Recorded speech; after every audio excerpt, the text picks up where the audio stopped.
Bueno, buenos días, les habla Diego Alonso Ramírez Gómez, coordinador del Laboratorio de Educación Financiera de la Facultad de Ciencias Económicas e Ingeniería de la Universidad de Antioquia. Continuamos con el ciclo de conferencias que hemos venido trayendo en este segundo semestre del 2020. En el día de hoy vamos a hablar sobre un tema del mercado de capitales en renta variable con la doctora Catherine Ortiz. En el 2020 ha sido un año retador para el mercado de acciones colombiano. El índice Colca ha caído de forma escandalosa, presentando al 7 de octubre del 2020 una disminución del 29.70%, comportamiento que obedece a la pandemia originada por el COVID-19, que trajo consigo una parálisis en gran parte de las empresas, tanto públicas y privadas del país. La curva de contagios del COVID-19 en Colombia ha venido cayendo, permitiendo que la actividad económica del país vaya mejorando, generando un optimismo prudente del inicio de la recuperación mercantil entre los diferentes agentes de la economía. Situación que pone al mercado de renta variable en un escenario retador para estos últimos meses del año 2020.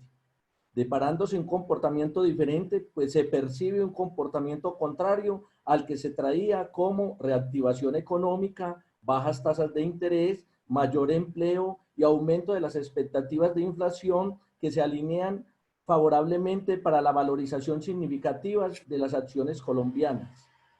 Situación que se percibe con la valorización que presentó la Bolsa de Valores Colombia en el tercer trimestre del año, aunque en el mes de septiembre bajó uniéndose a las demás bolsas del mundo y registró una tendencia negativa durante la mayoría de las jornadas del mes. Pese a esta situación, en el tercer trimestre del año, el índice Colcap se valorizó un 5.41%. Sin embargo, el índice Colcap en el año arrastra una pérdida del 29.70% y continúa como uno de los de peor desempeño a nivel mundial. El día de hoy vamos a tratar el tema enfrentando la volatilidad del mercado accionario en época de pandemia. Le damos los agradecimientos a la Vivienda Corredores, comisionista de bolsa, a los doctores Juan Carlos Gutiérrez, Ángela María Salazar, José Germán Cristancho, y a la doctora Catherine Ortiz, analista senior de acciones de Vivienda Corredores. Bienvenida, doctora Catherine. Hola Diego, hola a todos, muchas gracias por el espacio, gracias pues por invitar nuevamente a Vivienda Corredores. Voy a compartir mi pantalla y pues ustedes me confirman por favor si la están viendo en este momento.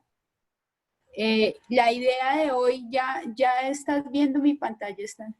Sí, Catherine. Listo, Bien listo. pueda. La idea de hoy, como lo acaba de decir Diego, es hablarles un poco de más allá de esta pandemia y esta gran cuarentena que hemos vivido y que todavía no tenemos claridad de cuándo va a finalizar pues esta coyuntura generada por el COVID.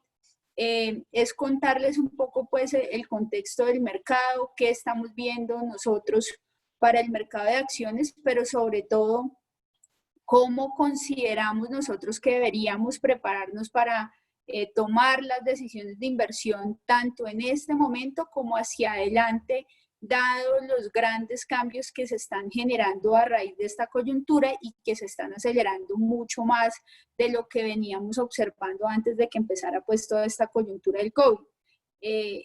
Pues bienvenidas igual todas las inquietudes y pues nuevamente muchas gracias. Voy a empezar contándoles, y aquí Diego lo acaba de mencionar, el Colcap es uno de los mercados que más se ha rezagado a nivel global. Aquí tenemos varios mercados comparables, el promedio de los mercados desarrollados, el promedio de los mercados emergentes y en general el mundo. Esto está en monedas locales y vemos que la barra verde que ustedes ven acá sobresale por ser uno de los mercados con mayor desvalorización en lo corrido del año.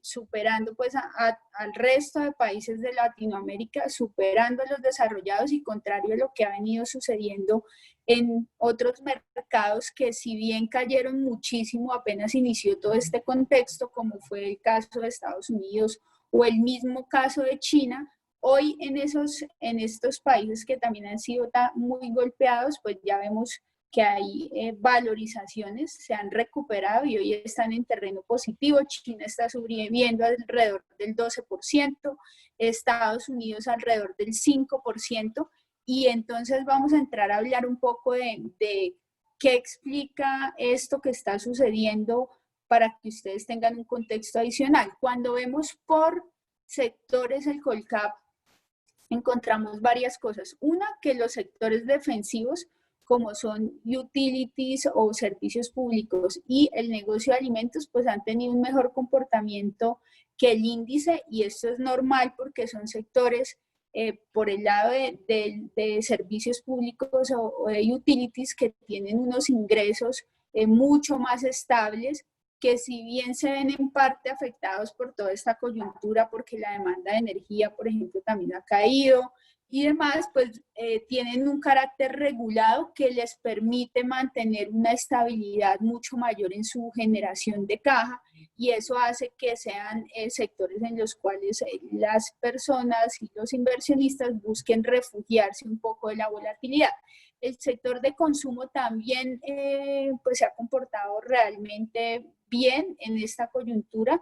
Algunos segmentos no tanto como segmentos como entretenimiento, centros comerciales, no, pero en general el consumo básico ha mantenido un comportamiento positivo, y lo que hemos venido observando es que las personas y los hogares pues han concentrado sus gastos sobre todo en el segmento de alimentos, y eso también ha ayudado un poco a que sea un sector con una caída menos moderada. Y del otro lado vemos a sectores muy golpeados, muy afectados por esta coyuntura, el sector de petróleo, donde vimos una caída muy fuerte en los precios, sobre todo durante los meses de abril y mayo. El precio del petróleo se recupera un poco, pero sigue estando muy por debajo de lo que teníamos antes del COVID, y además del precio del petróleo, pues hemos tenido afectaciones en la demanda. En el caso de Colombia, la demanda, por ejemplo, de combustibles como gasolina o el diésel alcanzó a caer en los meses más fuertes de restricciones hasta un 80%, y hoy si bien se ha venido recuperando gracias a que la movilidad pues ha iniciado, pues todavía está alrededor de un 20% por debajo de lo que se consumía o se demandaba en épocas de pandemia.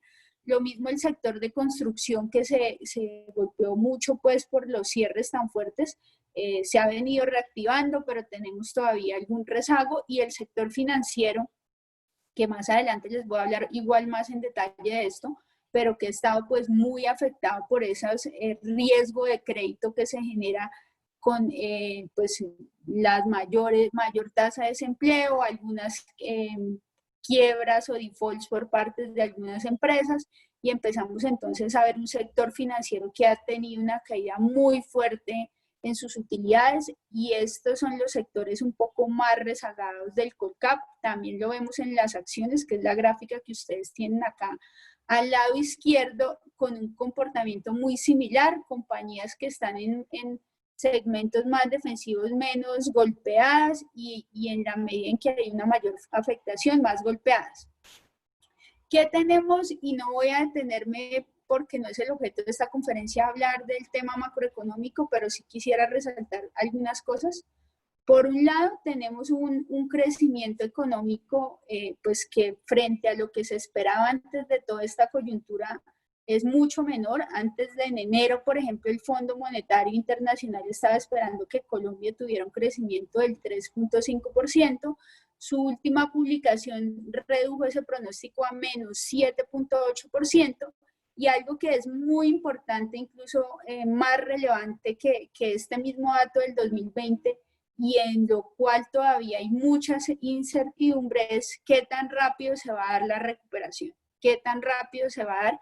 Y cuando vemos acá, por ejemplo, 2021, vemos que Colombia se está esperando, ya les mencionaba ahorita, una caída del 7.8 en el 2020, en América Latina del 9.4, en zonas como Europa una caída del 10%, pero cuando uno ve el 2021, se encuentra con que también esta región latinoamericana es una de las regiones donde se espera que la recuperación se vea un poco más pausada o más lenta.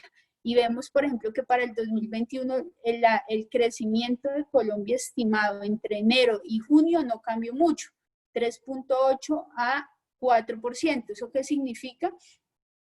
Que el próximo año todavía no llegaríamos a niveles pre-COVID, y ahí es donde está la gran incertidumbre, y es con todo lo que está sucediendo, con el tema de que el COVID pues todavía no se ha solucionado, cuánto tiempo nos vamos a demorar para volver en términos de crecimiento económico a niveles de antes de la crisis. Y esto es muy importante porque al final las cifras de las empresas, los resultados financieros terminan respondiendo a el ciclo macroeconómico. Entonces, este es un tema sobre el cual hay mucha incertidumbre. Algunos economistas dicen que nos vamos a demorar 3 años, otros 5, otros que incluso podríamos demorarnos hasta 7 años en cerrar la brecha del PIB, y eso va a cambiar muchísimo lo que pueda suceder en general hacia adelante. Esta es una gráfica del Standard & Poor's que publicó muy recientemente. Ellos esperan, la línea roja es Colombia, que los países que más ayudas tengan y mayor inversión y apoyo le hayan dado al consumo y a la inversión sean los que se recuperen más rápido, y por el contrario, los que no sean los que se demoren más. Ellos están esperando que para que volvamos al nivel de PIB del 2019, nos tardemos hasta cerca de final del año 2022, y sin embargo esto, como les mencioné, está muy atado a las diferentes condiciones de los países, y Colombia en particular es un país donde nuestro espacio fiscal es bastante restringido, y eso imprime un riesgo adicional. Un tema bien importante, y yo les mostraba ahorita que los sectores más golpeados están siendo todavía más rezagados, es que cuando uno ve Colombia, tiene una concentración, el índice Colcap, que es el índice de referencia para la bolsa colombiana, muy enfocado en sectores que tienen una afectación alta por la coyuntura del COVID. Entonces, nosotros tenemos un índice donde el sector financiero, que es esta zona roja que ven acá, pesa muchísimo, donde el sector petróleo tiene una representatividad muy importante, donde el sector de holdings tiene una representatividad importante, y donde el sector, que son sectores bien afectados. Y por ejemplo, cuando uno compara con otros países o otras regiones, vemos que hay cierta diferencia que hace que haya también un comportamiento diferente. Por ejemplo, ustedes ven acá, esta es la composición del Standard & Poor's en Estados Unidos, solo por poner un ejemplo, lo traje acá, pero si ustedes ven, el sector de tecnología tiene un peso del 20.4%. Es un sector que realmente ha jalonado la recuperación, y que está integrado por compañías que incluso a esta coyuntura les está generando una oportunidad, y eso hace una diferencia importante frente a la composición del Colcap que tenemos en Colombia. Incluso este pie que ustedes ven aquí a la mitad es la composición del MILA, que el MILA pues es un índice que sigue el mercado integrado latinoamericano, Chile, Perú, México y Colombia, y vemos que incluso acá la participación es un poco distinta, y hay una representatividad menor de los sectores más cíclicos como financiero, consumo, que si bien son representativos, es un poco menor frente a Colombia, pero de todas formas también vemos que esta es una región donde las empresas que cotizan en las bolsas están muy concentradas en sectores tradicionales, a diferencia de lo que vemos en otros países como como Estados Unidos o China o Asia, que son mercados que han tenido una mayor recuperación. Entonces, este es uno de los puntos importantes que explican, y diría el primero que explica pues también esta diferenciación que estamos viendo y que el mercado también mantenga un rezago importante. Lo segundo que diría es que este es un mercado en el cual los extranjeros son unos jugadores claves. Tenemos una concentración en nuestro volumen transado entre extranjeros que acá ustedes ven en la zona azul, están representando alrededor de un 30% del volumen que se negocia en la bolsa.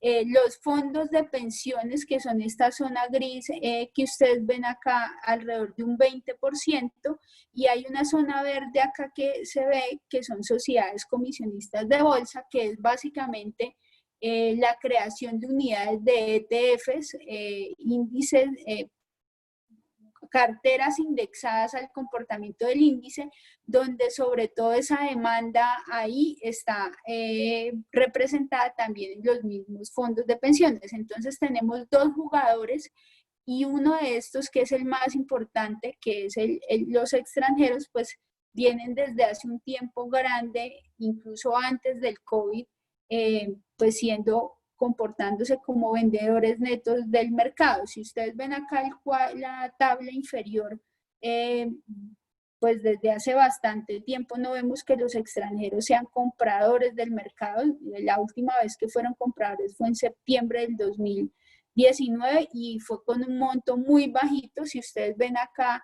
en 2015, 2016, el comportamiento de los extranjeros era mucho más favorable, y a partir de pues el primer desafío económico que tuvimos, que fue la primera caída del precio del petróleo, y de la concentración que hemos venido observando en el volumen negociado, lo que hemos empezado a ver es salida de inversionistas extranjeros, lo cual no ha cambiado en esta coyuntura. Los fondos de pensiones siguen siendo nuestro jugador líder en compras, siguen ayudando a la recuperación del mercado, pero ya les voy a mostrar algo importante, y es que los fondos pues tienen también un espacio limitado y tienen algunas restricciones a la hora de comprar acciones. Aquí solo, y paso rápidamente para decirles que pues vemos que los extranjeros, aquí tenemos el cierre del 2019 y junio del 2020, pues han disminuido su participación tanto en el Colcap como en el flotante del índice, que el flotante, hago referencia a las acciones que están en circulación y disponibles en el mercado para comprar y venderse todos los días. Y vemos que entre junio, aquí esto está al revés, entre diciembre de 2020 teníamos unos extranjeros con una participación del 27% en junio del 2020, perdón, y en diciembre del 2019 del 28.8%, donde la participación se ha disminuido bastante, y pues esto está representado en compras. Y lo segundo que estamos teniendo es que esa participación, cuando uno observa quiénes son los principales jugadores que operan en nuestro mercado, vemos que hay una concentración importante en jugadores pasivos, y cuando hablo de jugadores pasivos me refiero a inversionistas extranjeros que siguen también un índice como el MSCI. Por eso es que en nuestro mercado, o como el FTSE, han cobrado, y seguramente algunos de ustedes escuchan mucho mencionar que viene el rebalanceo. Entonces, ¿qué va a pasar? Es porque estos jugadores no son jugadores que estén pues en el día a día tomando posiciones específicas en acciones, sino jugadores que siguen el comportamiento de un índice, y eso también ha disminuido un poco la liquidez. De todas formas, todavía tenemos algunos jugadores importantes como Norges Bank, como Abu Dhabi, pero sí hemos venido observando pues una también disminución en la participación de estos jugadores en el mercado y unas ventas de acciones. Hemos visto en los últimos años que varios inversionistas extranjeros pues incluso han salido del mercado, y hoy la posición en acciones pues está muy concentrada en el mercado local. Y esto es importante porque si ustedes ven, aquí tenemos pues en este gráfico la posición de los fondos de pensiones, pero hay algo que sí es relevante que sepan, y es que los fondos de pensiones hoy tienen unos límites para invertir en las acciones. Hoy ningún fondo puede tener más del 10% de la participación accionaria de un emisor.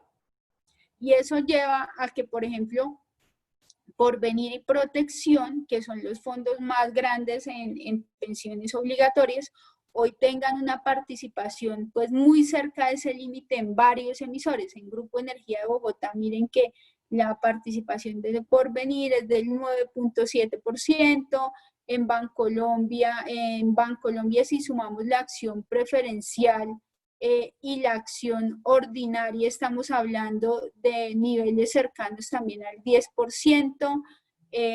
Aquí está la acción ordinaria, 6 más 4, 10%, Grupo Sura, Celsia, Nutresa. Entonces, tenemos un mercado donde las acciones más representativas pues son acciones en las cuales los fondos locales pues tienen un espacio muy limitado para invertir, y lo que hemos venido observando es que la inversión que ellos han venido haciendo también ha sido a través de ETFs o carteras que no cuentan dentro de ese límite, y por eso es que ya no tenemos un poco la misma dinámica del mercado.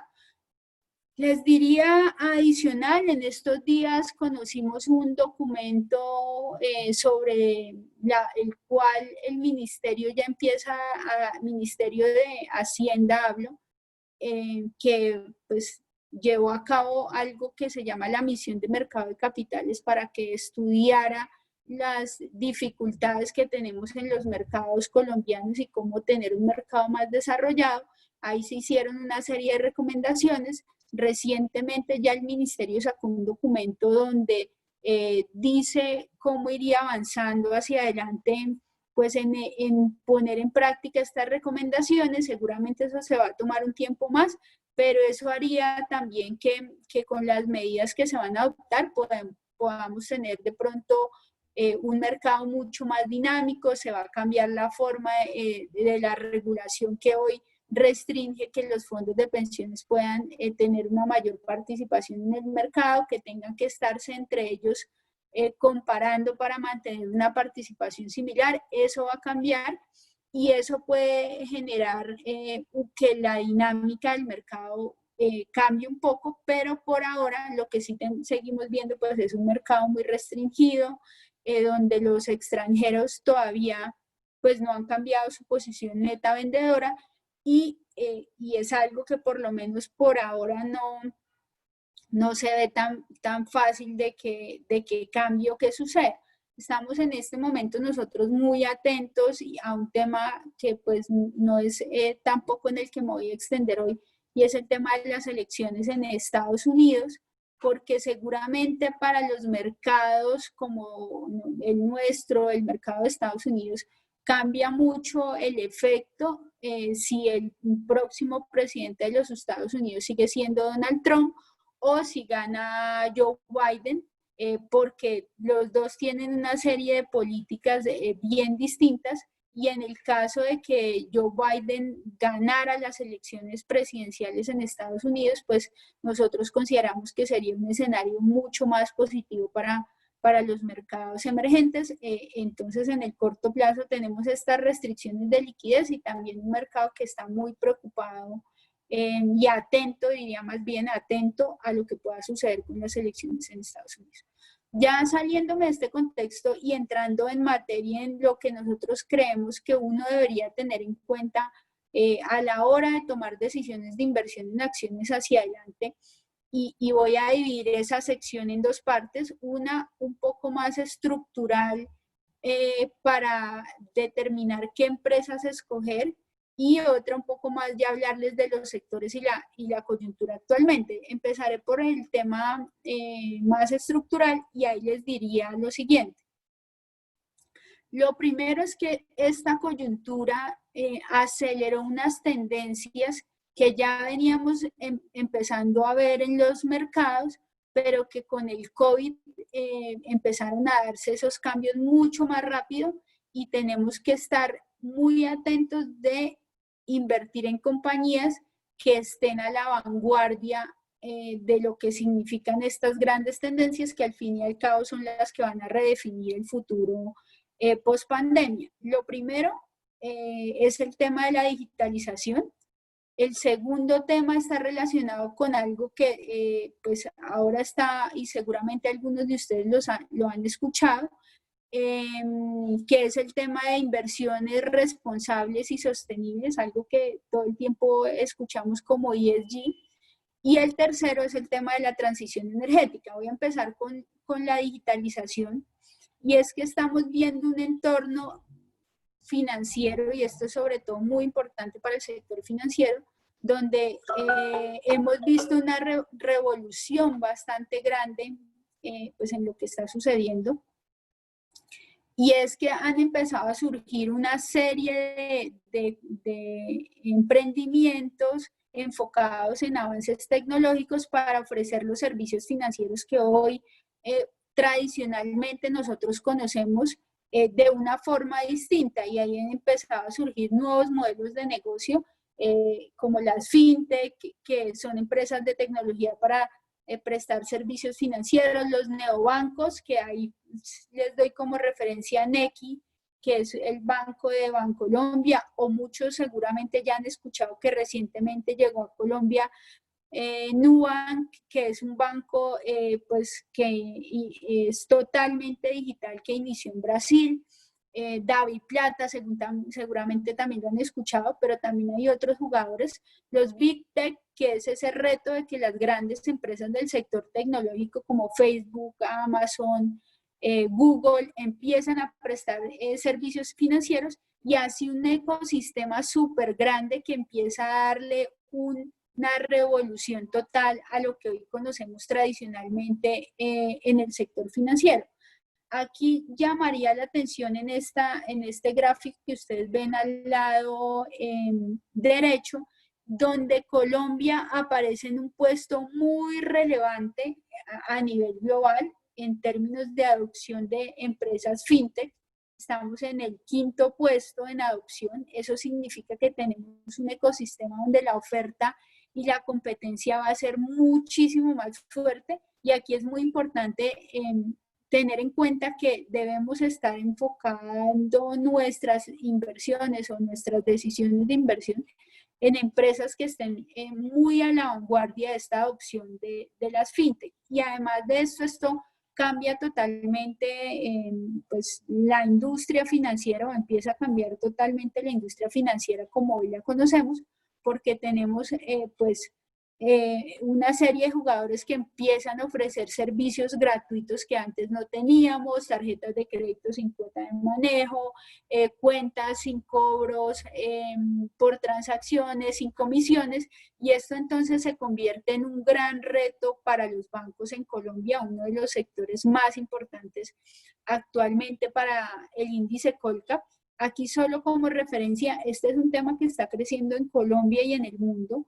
Las inversiones en este tipo de compañías han crecido abismalmente y seguramente muchísimo más ahorita en épocas de pandemia. No tenemos todavía pues datos del 2020, pero es un tema que viene creciendo de forma muy importante, y en la región también ha tenido un crecimiento muy importante. Aquí tenemos el número de startup fintech en América Latina, la barra azul es Colombia, y solo entre el 2015 y 2019 vemos un incremento demasiado grande. En el 2015 teníamos alrededor de unas 55 empresas con ofertas, hoy tenemos más de 180 empresas, y esto pues ha venido creciendo en diferentes segmentos.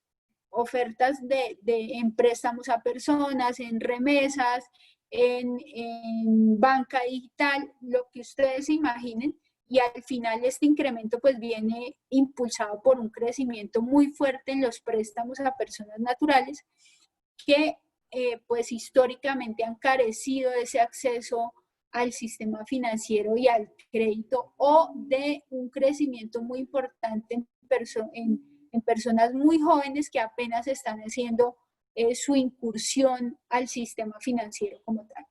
Aquí solo les muestro, este es el panorama digital en Colombia. Verán que hay muchas empresas en diferentes sectores, pero lo que se viene al final para el sistema financiero pues es una competencia muy fuerte, y ahí es donde pues vemos que hay unos bancos colombianos que son conscientes de esta coyuntura y se han venido preparando, pero de todas formas pues no es algo que haya sido igual en todo el sector y en todos los bancos en Colombia.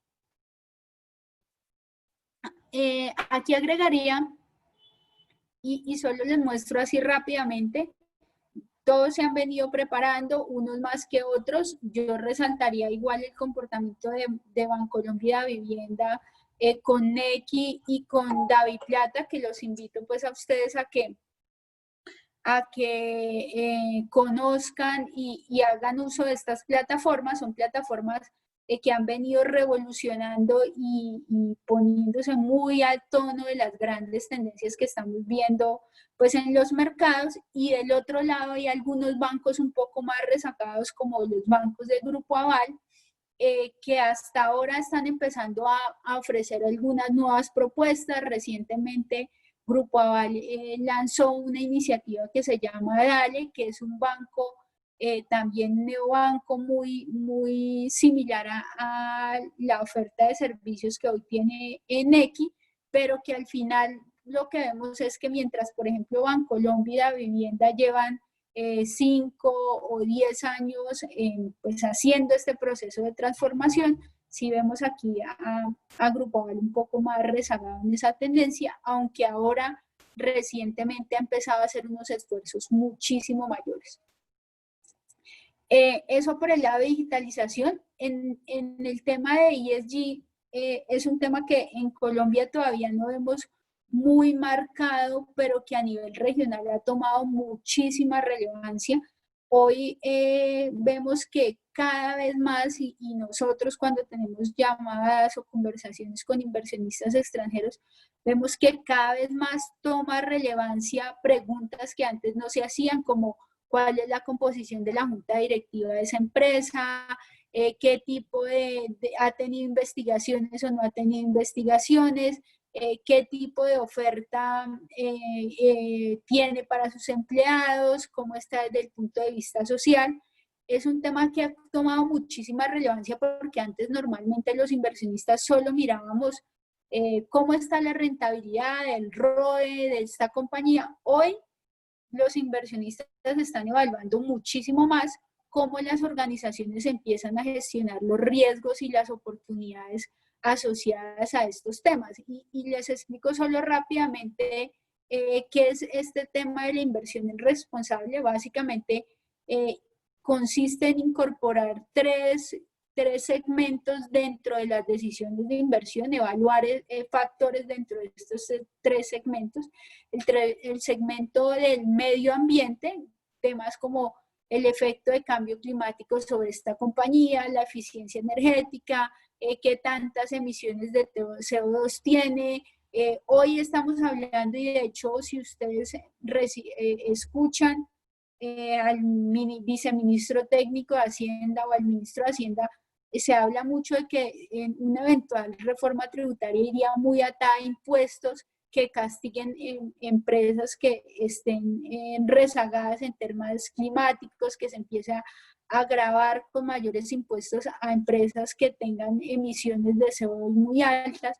Entonces este es un tema muy importante. El segundo segmento es el tema social, donde hablamos de todos los factores relacionados con empleados, la comunidad, cómo usted ayuda a mejorar la calidad de vida de las personas, de sus proveedores, de sus empleados, del sector donde está operando, avances tecnológicos, y hoy es un tema, el tema social es muy relevante, porque con esta coyuntura del COVID, pues se han desatado unas necesidades sociales mayores, y este es un factor que incluso antes de la pandemia, el factor ambiental era como el más mencionado por los inversionistas, hoy yo diría que el tema social ha cobrado muchísima relevancia.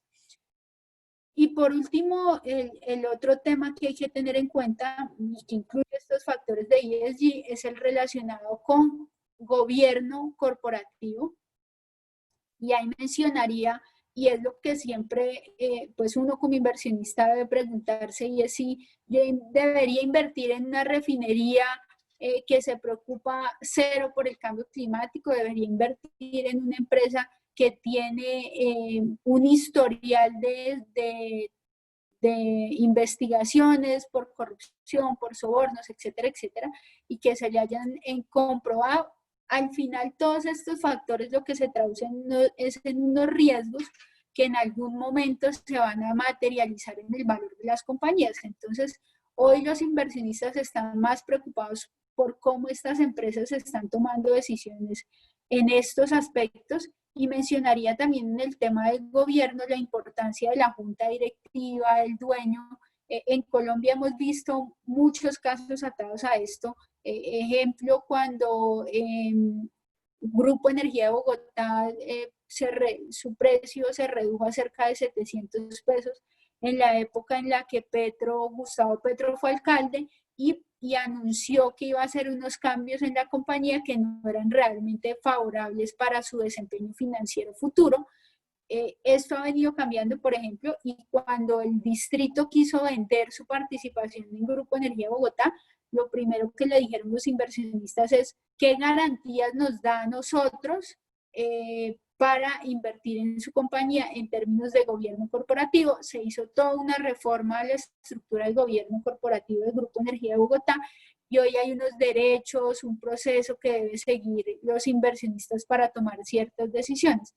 Ese es solo un ejemplo de cómo estos tres temas tienen un factor muy relevante a la hora de tomar decisiones de inversión de largo plazo y estructurales en las compañías. Solo les voy a mostrar aquí rápidamente que en el mundo, y hay muchas gráficas y ejemplos que lo demuestran, de esto está tomando muchísima relevancia, y de cómo las empresas que tienen altos estándares de factores de ESG tienen una mayor rentabilidad o mayor retorno que empresas que no han venido incorporando estos factores dentro de las decisiones que toman en sus empresas. La diferencia es bien importante. Por ejemplo, aquí tenemos unos índices de referencia como el MSCI, que abarca muchas empresas y países en el mundo. Este es el retorno del MSCI de mercados emergentes, 3.6%, y el mismo índice, pero con factores ESG, 6.9%. Esto es efectivo anual durante los últimos 3 años.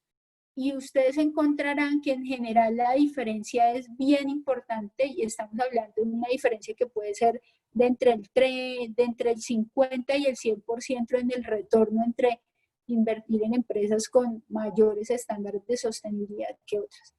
Es un tema que viene creciendo muchísimo. Los activos administrados por fondos que tienen estándares de ESG o que toman en consideración factores de ESG para incorporar sus compañías han venido creciendo, y es un tema que anteriormente, hace 2 años, para no irnos muy lejos, generaba simplemente un atractivo adicional una compañía que tuviera estos factores. Hoy es una necesidad y es una exigencia hacia cada una de las empresas. Aquí les muestro también el comportamiento en ETF, en flujos mucho mayor, el boom que ha tenido este sector recientemente y la cantidad de fondos sostenibles que se están lanzando en el mundo.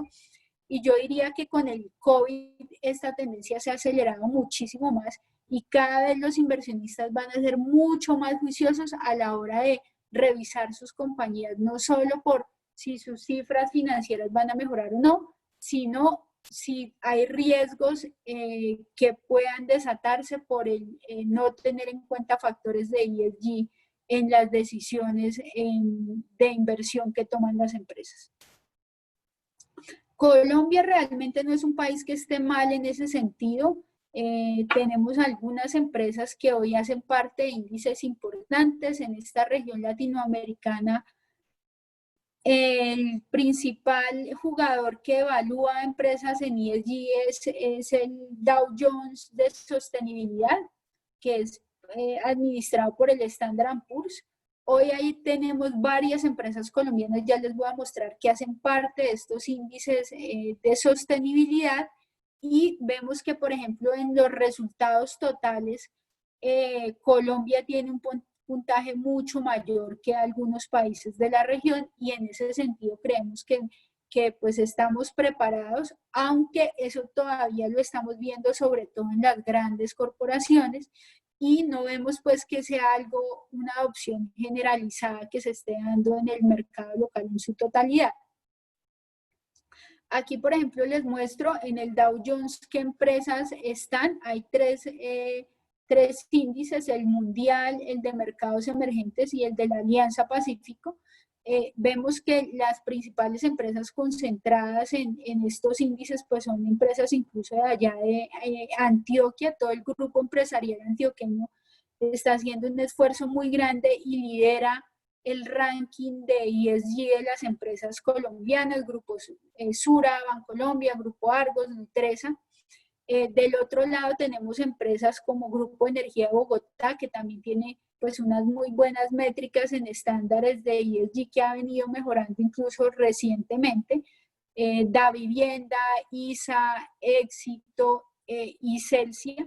Pero si ustedes ven, el país de empresas que está hoy siendo considerada con estándares de ESG dentro de estos índices, pues sigue siendo un grupo de empresas bastante pequeño frente a la totalidad de empresas que tenemos pues en el mercado accionario local.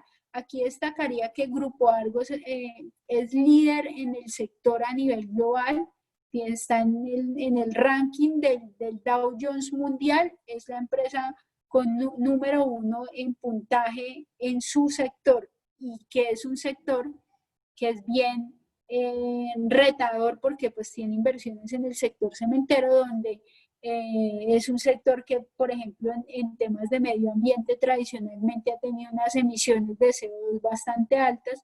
Ellos han logrado transformar sus procesos productivos y hoy tienen unas muy buenas métricas en términos de sostenibilidad, y es una de las empresas ejemplo en este aspecto. Pero sí resaltaría que aunque tenemos empresas en estos estándares, pues todavía sigue siendo un grupo muy pequeño, y tenemos un reto grande para que todas las empresas que hoy cotizan en la bolsa también avancen en ese mismo camino de lograr altos estándares de sostenibilidad. Y les menciono, y por aquí voy a pasar muy rápido, es el tema de transición energética, y que está muy atado con el tema anterior de sostenibilidad y gobierno. Y es que al final, en ese impulso por hacer una transformación desde el punto de vista medioambiental, cambio climático y contaminación, el mundo está transitando hacia energías más limpias de una forma mucho más acelerada. Hoy, cuando nosotros vemos, y de hecho recientemente una de las grandes petroleras del mundo, que es BP, hizo su conferencia anual hablando de cuál era su estrategia hacia adelante, y básicamente resumo en que esta petrolera dijo: voy a dejar de invertir en encontrar petróleo y me voy a enfocar en invertir en transformarme en una empresa acorde a la nueva matriz energética global. Cuando vemos las proyecciones de demanda de petróleo durante los próximos años, si bien el petróleo va a seguir siendo un energético muy importante dentro de la canasta, pues va a dejar de crecer su participación, y lo que empieza a verse en la demanda proyectada es una reducción bastante gradual y moderada hacia adelante, pero ya esto evidencia que el máximo en consumo de petróleo mundial debería haberse dado, y eso es un gran reto porque eso al mismo tiempo lo que significaría es que los precios del petróleo se acerquen mucho más a sus niveles de costo marginal y que, no, y que difícilmente veamos hacia adelante un precio del petróleo que se ubique más allá de los 45, $50, entendiendo que la demanda de crudo, no solo por el tema de la pandemia que ahora está golpeando la demanda, sino por la transición energética, pues empieza a reducirse gradualmente y en ese sentido haya un ajuste en este sector. Ahí les mencionaría Colombia en particular. Es un país donde pues todavía dependemos muchísimo del petróleo en el mundo. En la canasta energética el petróleo representa alrededor del 50%, en Colombia es casi del 70%. Pues vamos a hacer seguramente esa transición energética. Hoy ustedes escuchan muchísimo empresas como Celsia, que hablan de pues, los paneles solares, carros eléctricos y demás, pero va a ser mucho más moderada porque no tenemos todavía los mecanismos para lograr una autosuficiencia energética. Y es ahí donde el fracking todavía sigue siendo relevante y necesario para nuestro país, pero definitivamente sí deben hacer este tipo de empresas esfuerzos mayores por tener una operación mucho más limpia y ir haciendo ese proceso de transición hacia fuentes renovables de energía hacia adelante. Entonces, hoy pues es un tema que cobra muchísima relevancia.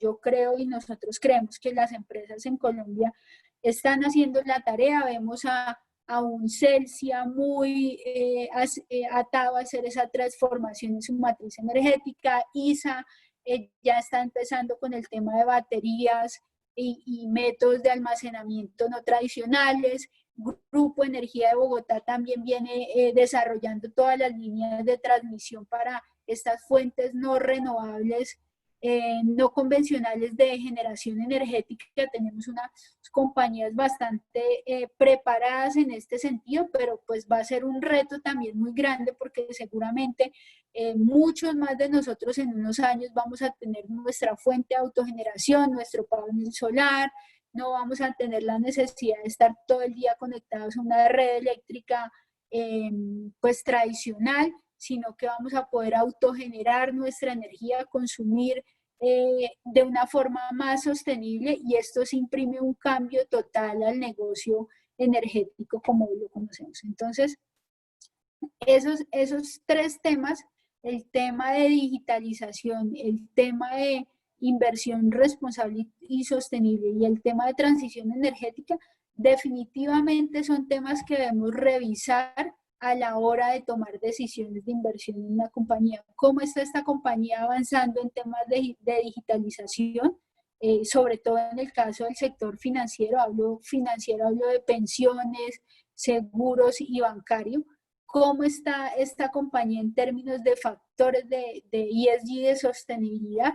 Y está preparada esta compañía, y esto sobre todo aplica para el sector de petróleo y de energía eléctrica, cómo está esta compañía preparándose para hacer ese camino hacia la transición energética y para mantenerse vigente. Sobre todo ese es el punto más importante, para mantenerse vigente pues en esta coyuntura a la que pues estaremos atados hacia adelante y que se ha acelerado mucho más rápido con el tema del COVID y de la pandemia.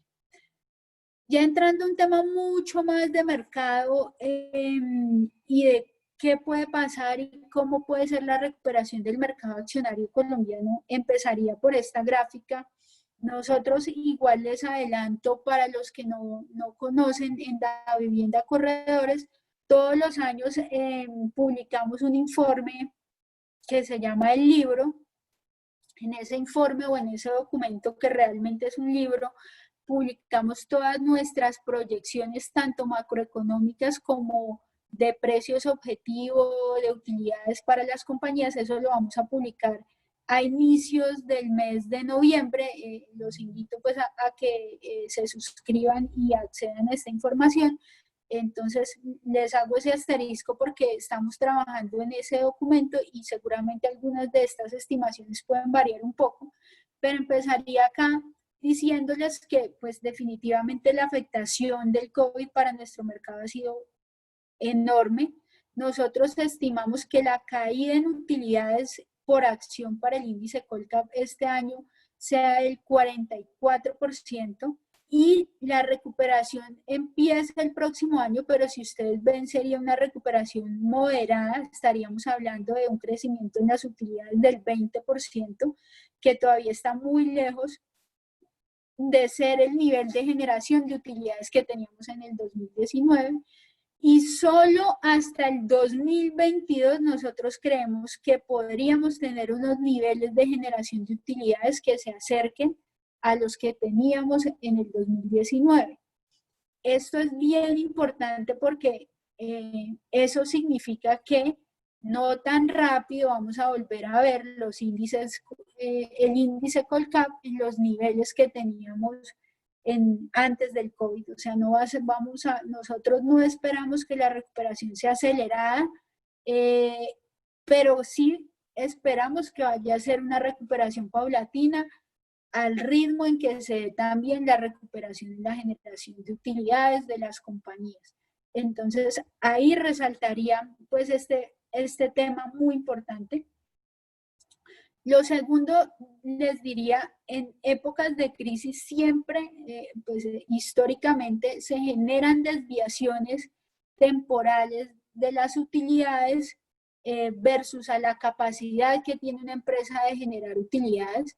Entonces, las compañías empiezan a tener mayores niveles de apalancamiento y esos mayores niveles de apalancamiento pues a veces pueden cambiar esas tendencias de las utilidades. Ya les voy a mostrar, pero nosotros consideramos que uno debe concentrar sus decisiones de inversión en empresas que tengan la capacidad de sobreponerse a esta coyuntura y de una vez esta coyuntura desafiante pase, logren mantener una generación de utilidades saludable.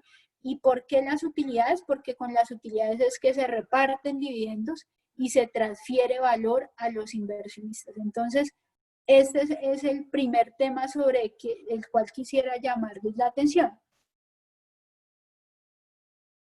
Y ahí les muestro este cuadro, es un cuadro con nuestro escenario base de cómo puede ser la recuperación de utilidades hacia adelante, que son estos primeros columnas que ustedes ven acá.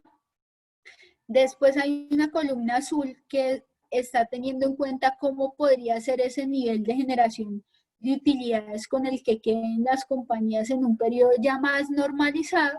Y la última columna que me representa el retorno dado el precio del mercado de esa capacidad de generar utilidades. Y esta columna diría yo que es de las más relevantes porque al final, entre mayor sea esa capacidad de rentabilidad versus precio de mercado de las compañías, pues más atractiva es esa empresa. Ahora, yo les mencionaba ahorita, nosotros creemos que las utilidades este año van a caer y se van a ir recuperando paulatinamente. Esta coyuntura, y ahorita que les hable un poco más al detalle de los sectores, lo voy a mencionar un poco más, pero esta coyuntura pues ha dejado a unas compañías definitivamente más golpeadas que otras. Sin embargo, nosotros sí creemos que hay un grueso de empresas colombianas que tienen la capacidad de sobreponerse y volver a generar utilidades saludables una vez toda esta coyuntura empiece a moderarse.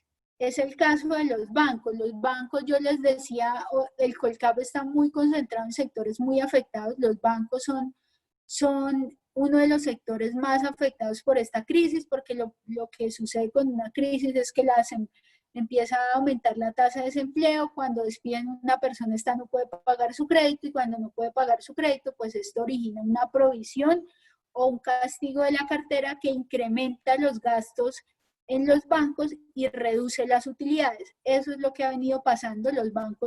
Las utilidades de los bancos han caído entre un 50 y un 70% en lo corrido del año. es uno de los sectores más golpeados, pero también es uno de los sectores que por su ciclicidad, en la medida en que la economía empiece a recuperarse, pues también va a empezar a tener esa tendencia y a mostrar esa tendencia de recuperación. Hoy nosotros vemos unos bancos transando a unos niveles de precio que incorporan un escenario desafiante macroeconómico, y ahí es donde sí creemos que hay una oportunidad atractiva, porque si bien el escenario macroeconómico es retador, como lo hemos hablado ahora, pues también es cierto que en la medida en que la economía empieza a mejorar paulatinamente, seguramente eso lo vamos a ver reflejado en las utilidades, y son unos bancos que tienen una solidez en la estructura de capital muy alta, y eso les permitirá seguramente sobreponerse también de una forma más favorable a toda esta coyuntura y volver a la generación de utilidades que teníamos antes del COVID, y en ese sentido también traducir esa recuperación en el valor del precio del mercado. Nosotros le hemos venido diciendo a nuestros clientes, este año, el 2020, es un año para comprar acciones. Sí, es un año para comprar acciones. Seguramente usted no va a ver la recuperación tan rápido o no, no lo sabemos, pero lo que sí sabemos es que hoy algunos sectores y algunas empresas, y ahí pongo el caso de los bancos, están descontando unos escenarios bien fuertes en términos de desaceleración económica y no tienen incorporado nada de la recuperación. Entonces, para una persona que quiera hacer una inversión estructural, pues definitivamente comprar bancos como los locales con la solidez patrimonial que tienen, a una vez su valor en libros o incluso por debajo de su valor en libros, hace mucho sentido. Otro sector sobre el cual llamaría la atención es el sector de empresas, o es sobre las empresas que no se han visto tan afectadas por esta coyuntura y que van a lograr mantener una generación de utilidades saludable y repartir dividendos. Los dividendos, al fin y al cabo, es una forma palpable de recoger esa rentabilidad de las inversiones que uno hace. Hay empresas como las del sector de energía, de servicios públicos, que van a lograr mantener una buena generación de utilidades este año y seguir manteniendo una buena distribución de dividendos el próximo año. El próximo año vamos a ver una caída bien fuerte en las utilidades, en los dividendos, que versus los que estamos viendo en el 2020, porque las utilidades de las empresas pues se han reducido de forma importante, pero van a haber unas que van a seguir distribuyendo dividendos con una rentabilidad bastante alta, como Grupo Energía de Bogotá, como Celsia, como ISA, como Promigas, que van a ser muy competitivas, y más en un entorno como el que tenemos, donde las tasas de interés son muy bajas y obtener activos que ofrezcan un retorno diferencial pues es muy difícil. Entonces ese es el otro grupo de empresas en el cual nosotros recomendamos concentrar las decisiones de inversión. Empresas con abaratamiento fuerte relativo como los bancos, y empresas con una capacidad de seguir entregando flujos a sus accionistas vía dividendos, como las del sector de energía, de utilities, que seguimos considerando que siguen siendo pues unas empresas muy sólidas, muy rentables a la hora de entregar inversión a sus accionistas. Entonces, ahí me hago y me detengo un poco para mencionarles esto. Y ya para cerrar, pues para no pasarme mucho el tiempo, solo quisiera comentarles un poco de los sectores y ese view sectorial que nosotros tenemos para este y el próximo año, ya en términos solo de resultados financieros. No me voy a detener mucho acá. Ustedes ven el ranking de entre los más golpeados a los menos golpeados. Las aerolíneas creemos que pues se van a seguir siendo el sector más golpeado por esta coyuntura, y no me voy a detener ahí. en este sector seguiría por el sector de petróleo. Definitivamente el precio del petróleo, mientras la demanda no empiece a mejorar, va a mantener un rezago importante. Nosotros creemos que Ecopetrol va a estarse moviendo en ese rango de los 1.800, 2.250 pesos, acorde a un precio del petróleo que puede estar también, en el caso del Brent, moviéndose entre unos 38 y unos 45 dólares por barril, pero va a ser una compañía que, en términos de las utilidades que teníamos antes de que toda esta crisis se desatara, pues sí vamos a ver una moderación muy fuerte. El próximo año Ecopetrol va a distribuir un dividendo seguramente muy pequeño, cercano a 20 pesos. El retorno por dividendo se va a reducir de forma importante y va a seguir siendo un sector que se mantenga todavía muy rezagado frente a los niveles que teníamos antes del COVID, porque la coyuntura macroeconómica pues definitivamente todavía va a ser bien desafiante. El sector financiero, les mencionaba ahorita, nosotros consideramos que los bancos están incorporando ya este escenario negativo, pero es importante de todas formas reconocer que los resultados de los bancos el próximo año van a mejorar, pero muy poco, van a seguir manteniendo unas rentabilidades muy desafiantes, y vamos a seguir viendo todavía hasta el 2021 unos gastos en provisiones bastante elevados, a lo que se suma pues todo este tema de digitalización que les mencionaba y la alta competencia que vamos a seguir viendo en el sector. Entonces es un sector que, si bien el precio de mercado ya incorpora esos desafíos, es importante reconocer que va a tener todavía un año 2021 bien retador en términos de resultados financieros, y solo hasta el 2023 ya veremos realmente un salto mucho mayor en términos de las utilidades. El sector de construcción, materiales de construcción, ahí hemos visto un repunte con esta reapertura económica, pero nosotros seguimos reconociendo y viendo en el sector de construcción un reto grande para que ese crecimiento que hemos visto por la simple efecto de la reapertura sea sostenible. Seguimos viendo un país con desafíos en términos de generación de ingresos, de tasa de desempleo, y si bien el gobierno viene dando todo un impulso y ayudas para que este sector sea el jalonador de crecimiento, nosotros igual pensamos que el próximo año hay riesgos de tener sobreofertas en la vivienda, de que hayan desistimientos de viviendas porque algunas personas todavía pues vean afectado su nivel de ingresos y tengan que desistir de las compras que han hecho. Es un sector que todavía la tendrá muy difícil el próximo año, y ahí yo resaltaría y haría un zoom en algunas empresas como Cementos Argos, que es una empresa en la cual nosotros vemos que sus niveles de endeudamiento son tan altos que, a pesar de que tenga una recuperación en la línea inicial de sus resultados en los ingresos y en la utilidad bruta, pues esa generación de utilidades del negocio operacional se ve opacada porque se queda en gastos financieros elevados y no logra sobrevivir a esos elevados gastos financieros. Entonces, ahí resaltaría que son empresas en las que nosotros vemos unos retos grandes.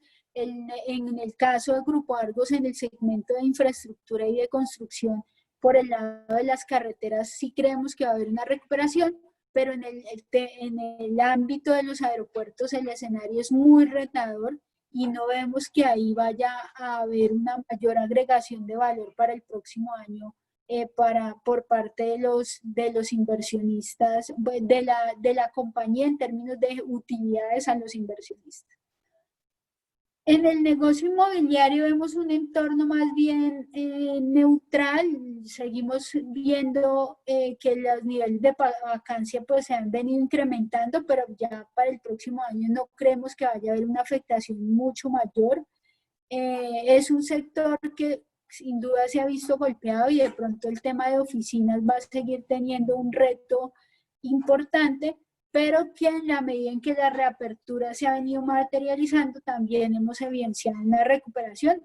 Ahí mantenemos una posición neutral. Creemos que en el caso de los fondos inmobiliarios, estos van a lograr en su mayoría seguir distribuyendo pues algún flujo de caja y ir transitando hacia esa tendencia de volver a los niveles antes del COVID, un poco antes. En consumo, vemos un comportamiento más también positivo, neutral. El consumo de los hogares va a seguir afectado un poco el próximo año y va a ser un sector que dependa mucho de que el gobierno mantenga las ayudas que ha venido dando a los hogares y a las empresas, los subsidios a los salarios, las entregas de recursos a las personas, las transferencias, y ahí hay un riesgo grande porque pues definitivamente este es un país que, como les mencionaba al inicio, no tiene un espacio fiscal muy grande para mantener esas ayudas indefinidamente y por un tiempo demasiado prolongado. Terminaría con minería y petróleo. Minería del oro, seguimos viendo una tendencia muy positiva, creemos que es un sector muy favorable. Mineros es una compañía que va a seguir teniendo una muy buena distribución de dividendos, un sector defensivo igual que el de servicios públicos o utilities, y ahí nosotros sí, tanto para el caso de las acciones como nuestra perspectiva de desempeño del sector en utilidades y en resultados, es muy positivo y creemos que son empresas que uno debería tener dentro de sus portafolios de inversión. Ya con eso terminaría y si quieres, Diego, damos paso a las preguntas y empezamos, pues si ustedes tienen preguntas también de alguna compañía específica o algo más que quieran tratar, pues nada, estamos aquí súper atentos. Bueno, Catherine, muchas gracias. Muy importante la presentación. Sí, por ahí tenemos unas preguntitas que hacerle. La primera es, buenos días, teniendo en cuenta los actuales desarrollos de la vacuna contra el COVID-19 y que permitirá tener la lista en el 2021, ¿qué tanta tranquilidad traerá este hecho a los mercados el próximo año? Pues mira, te diría, de hecho, recientemente se han empezado a confirmar más vacunas, pero yo creo que el mercado hoy no está teniendo tan en consideración como antes el tema de las vacunas, porque pues primero, para que lleguen a los países, o por ejemplo un país como Colombia se estima que podemos demorarnos un poco más de un año, y en ese tiempo muchos de nosotros pues vamos a más bien a empezar a tener inmunidad contra el virus. No creemos que, si bien puede haber un segundo rebrote en el COVID, como ya está sucediendo en algunos países de Europa, pues vayamos a volver a tener las mismas restricciones tan fuertes como las tuvimos al inicio de la pandemia. Entonces, realmente no creemos que sea un tema que sea tan relevante como lo fue al principio para los mercados financieros. Listo, muchas gracias. En el sector de la construcción, en proyectos de vivienda nueva, ¿cómo ven el escenario de recuperación según el análisis que de los sectores que componen el Colca realizado por Davivienda? Ahí repito, nosotros pensamos y recientemente, de hecho, yo creo que uno de los sectores que más ha sorprendido en la reapertura ha sido el sector de construcción de vivienda, porque fue un sector donde las ventas de vivienda cayeron muy fuerte con la pandemia y se han recuperado también a los niveles pre-COVID en términos de ventas de vivienda. Y ahí hago ese primer mención. Sin embargo, nosotros sí creemos que, a pesar de que las ventas de vivienda pues han tenido en este par de meses un buen comportamiento, es un sector que, por las condiciones de la lenta recuperación macroeconómica, va a seguir teniendo unos desafíos importantes el próximo año y creemos que hay unos riesgos como lo que les mencionaba ahorita en términos de desistimientos, de que la tasa de desempleo se va a mantener en niveles altos que todavía van a impedir que realmente sea un sector que tenga una total reactivación. Creemos más que el sector de construcción va a estar jalonado mucho por infraestructura. Las, las concesiones de 4G el próximo año alcanzan como uno de los picos más altos en términos de inversión. Tenemos nuevos proyectos, Bogotá está impulsando nuevos proyectos de infraestructura que empezarían a materializarse hacia el cierre del próximo año, a inicios del 2022, y va a ser el segmento de infraestructura más que el de vivienda el que ayude a que el sector de construcción no tenga un desempeño tan negativo en el 2021. Bueno, muchas gracias. Mira, en un artículo que leí en días pasados sobre JP Morgan, dice que se actualizó el informe de Los Ángeles Caídos sobre posibles empresas que podrían perder el grado de inversión. Son 26 empresas a nivel latinoamericano. Nosotros en estos momentos de esas 26 hay 8. Y de las 8 son, las colombianas son el Grupo Sura, Bancolombia, Banco de Bogotá, Ecopetrol, Oleoductos Ocensa, EPM y el Fideicomiso de Proyectos Costera y Pacífico 3. La pregunta mía es con respecto a eso, ¿en qué va a afectar, por supuesto, hablando de los fondos de inversión de portafolio extranjera? ¿Será que si pasa eso, se va a retirar mucho, va a haber mucho más venta de esos títulos, de estas acciones por parte de estos fondos de inversión extranjera? ¿O en qué Ahí afectaría empezar, esa posición de JP Morgan al bajarle la calificación a estas empresas, más que todas estas que están en el índice Colcap?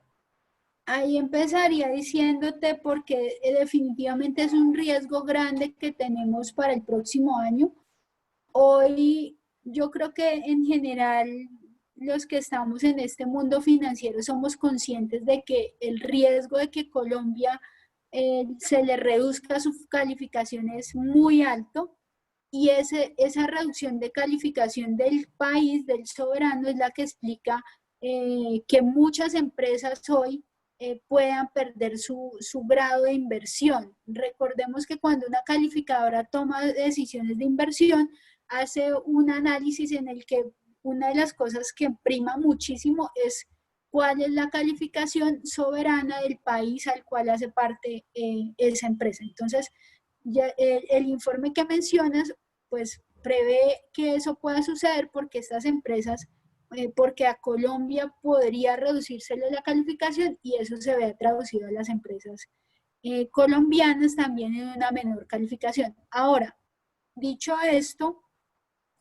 eh, si bien en el mercado de renta fija gran parte de esta consideración ya está siendo incorporada y los inversionistas son conscientes de que esto puede suceder para el próximo año, pues del lado de las acciones sí es un tema que representa impactos porque esto significaría que estas empresas tengan que conseguir recursos a un costo mayor, o sea, el costo de financiación podría incrementarse y recordemos que cuando uno hace, por ejemplo, nosotros que hacemos estos ejercicios de valoración, nuestra tasa de descuento para ver cuánto vale un activo depende del costo del capital y del costo de la deuda. Entonces esto significaría una mayor tasa de descuento y un impacto en el valor de los activos. Y ahí veríamos un poco el canal de transmisión. Ya en lo que me preguntas específicamente, yo creo que hoy en general los inversionistas extranjeros, los locales son muy conscientes de este riesgo, no es algo nuevo y lo han venido incorporando muchísimo en los precios de mercado, tanto en el caso de los títulos de deuda en la renta fija como en el caso de las acciones.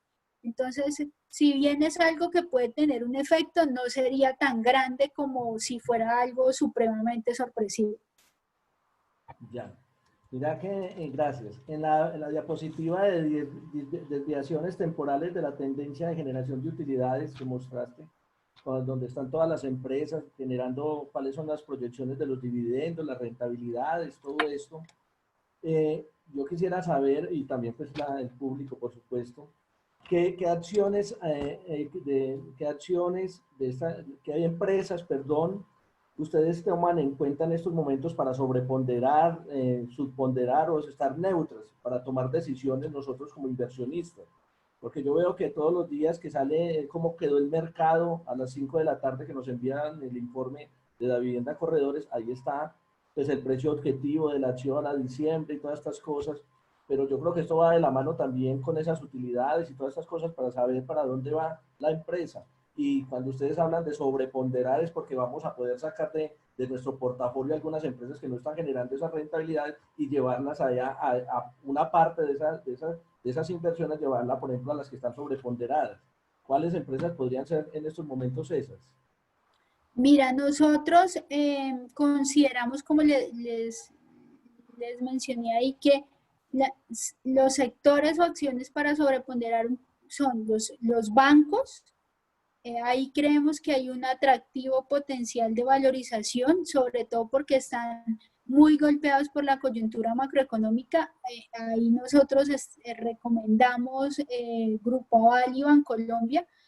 Recuerden que nosotros no podemos por ser filial hablar de la vivienda ni le hacemos seguimiento, pero en general Bancolombia y Grupo Aval seguimos siendo creyentes de que los dividendos van a tener una relevancia muy grande el próximo año y ahí consideramos que empresas que vayan a mantener una distribución de dividendos el próximo año van a seguir teniendo retornos positivos para los inversionistas. Ahí recomendamos Grupo Energía de Bogotá.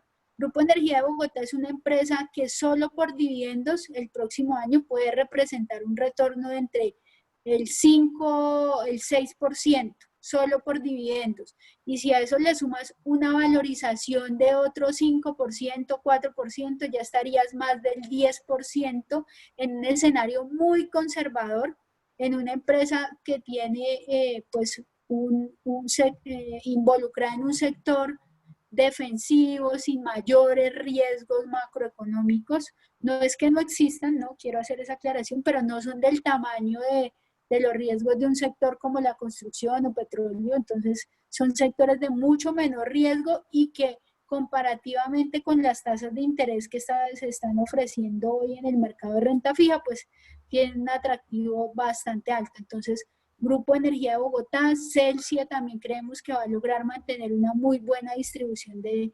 dividendos, y yo agregaría una tercera compañía que es Corfi Colombiana. Corfi Colombiana también ha logrado hacer esa transición, recuperarse en utilidades, y también creemos que el próximo año pueda seguir distribuyendo un dividendo muy atractivo. Está en un sector que es, yo les mencionaba ahorita, muy enfocado en Promigas, que es una de sus inversiones, e infraestructura, que es un sector que también va a jalonar esta recuperación de crecimiento económico. Entonces, vuelvo y repito, Grupo Aval, Bancolombia, Grupo Energía de Bogotá, Celsia y Corfi Colombiano.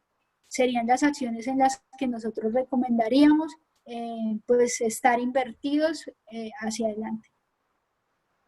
Listo, buenos días. ¿Qué efectos al sistema financiero colombiano puede traer una posible quiebra de un banco europeo como Banco Santander o Banco UA? Ese es EUA. Gracias. Bueno, no, buena pregunta. Ahí te diría varias cosas. Primero, cada sistema financiero es independiente en términos regulatorios y en términos de su funcionamiento. El sector financiero colombiano es un sector que desde hace unos años ha venido preparándose muchísimo para una crisis y ha venido adoptando una serie de normatividades en términos de exigencias de capital para los bancos muy fuertes. Esta coyuntura y esta crisis llegó a Colombia en un momento en el que los bancos colombianos tenían una estructura de capital muy fortalecida, y esa ha sido una de las grandes ventajas, y comparativamente con otras crisis, porque hoy no tenemos pues un riesgo sistémico de quiebra del sistema financiero en Colombia. Son bancos que están muy bien capitalizados, son bancos que, y sobre todo hablo de los bancos grandes, seguramente hay algunos pequeños que uno sí debe monitorear en Colombia, pero que están muy bien preparados en términos de estructura de capital para afrontar esta coyuntura que estamos viviendo, que han venido cumpliendo con unas exigencias muy fuertes y hoy nosotros no vemos que hacia en algún otro país haya una afectación en el sistema financiero, pues eso se vaya a traducir en términos de riesgos de quiebras o riesgos ya estructurales sobre el sector. Sí vamos a tener unos bancos con menores utilidades, como les mencionaba, con menor rentabilidad, pero definitivamente no vemos un riesgo sistémico sobre el sistema financiero colombiano. Bueno, gracias. Mira, una última pregunta, Caterine, es con respecto a la acción de la empresa Cemex.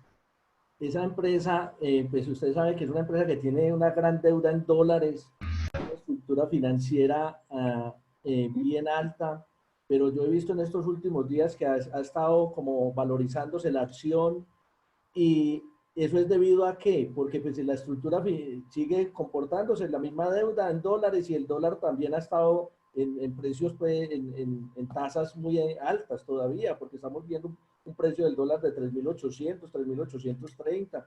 Pues, ¿a qué se está debiendo eso y por qué Cementos Argos no está teniendo ese mismo comportamiento, sabiendo que trabajan en las mismas regiones? Creo Tú, yo. ok, bueno, yo creo que en estos días la acción de Cemex está en el proceso de una OPA por parte de su accionista mayoritario. Entonces la acción estaba súper golpeada y salió y ahí han habido muchas preocupaciones en el mercado porque la acción se empezó a valorizar y valorizar y de repente conocimos el anuncio de que el accionista o dueño estaba interesado en recoger las acciones a un precio muy superior al que estaba en el mercado, 3.250 pesos. La acción había estado muy cerca de 2.000, se alcanzó a subir hasta 2.800 y ahí salió el anuncio de la OPA. Entonces, gran parte de esa subida estuvo explicada por ese anuncio de la OPA, de la oferta pública de adquisición. Para los que no conozcan este tema, una OPA es una oferta pública donde alguien dice quiero comprar tanta cantidad de acciones y ese es a tal precio y eso es público para todo el mercado. Entonces se conoció el anuncio de la OPA y eso jalonó muchísimo el precio de Cemex hasta que luego se suspendió la acción mientras se surte todo este proceso de la oferta pública. Cementos Argos también tuvo una recuperación desde los mínimos. Cementos Argos alcanzó a caer casi a 3.200 pesos y ha tenido una recuperación importante, alcanzó incluso a subir hasta cerca de los 4.800, se redujo un poco. Nosotros personalmente creemos que en Cementos Argos sí hay unos retos grandes en términos de endeudamiento de la compañía que impiden que tenga una recuperación mayor. Es una compañía que tiene unos niveles de endeudamiento muy altos que necesita lograr desinvertir o vender parte de sus activos para poder disminuir la deuda y para poder empezar a generar utilidades, pero en una coyuntura como la que estamos de crisis, pues vender activos no es tan fácil o venderlos a un buen precio no es tan fácil. Entonces, esa transición de Cementos Argos hacia lograr unos mayores niveles de utilidades se va a demorar un poco. Y va a depender mucho de que logren hacer esas ventas de activos y esas desinversiones a unos buenos precios y así logren mejorar ese endeudamiento y empezar a generar utilidades y rentabilidad. Y mientras eso no suceda, pues sí creemos que es una acción que se va a mantener todavía muy rezagada. Bueno. Muchas gracias, Caterina. Bueno, no, Caterina, pues no hay más preguntas. Muchas gracias. Muy clara la capacitación, la conferencia, por supuesto, muy importante. Y les reitero los agradecimientos a la Vivienda Corredores y a la gente de la Vivienda Corredores que nos ha estado colaborando con este ciclo de conferencias. Próximamente en noviembre nos veremos otra vez con ustedes para tocar otro tema. Muchas gracias. No, muchas gracias a ustedes por la invitación y pues nada, estamos atentos a lo que pues podamos ayudarles. A todos también los invitamos pues a que nos sigan en nuestras redes sociales. Tratamos de estar publicando información en nuestro canal de YouTube, en Twitter, y pues si se acerquen pues a nosotros para lo que necesiten. Muchísimas gracias, Diego, por invitarnos. No, a ustedes muchas gracias, un feliz día. Que estén muy Bueno, bien. feliz día, que Gracias a estés toda muy la bien. comunidad que nos atendió. Estuvo presente, muchas gracias. Los invitamos en las próximas conferencias. Gracias. Muchas gracias, profesor. Muchas gracias, Caterine. Muchas gracias a todos los asistentes. Los esperamos entonces en el próximo encuentro. Les pueden mirar la programación por medio de nuestras redes sociales o portal de la facultad económicas.uda.edu.co. Gracias, que estén muy bien. Feliz día. Feliz día, hasta luego. Gracias al equipo de comunicaciones, muy amables. Hasta luego. Con gusto. Chao, hasta luego. Carlos, mil gracias.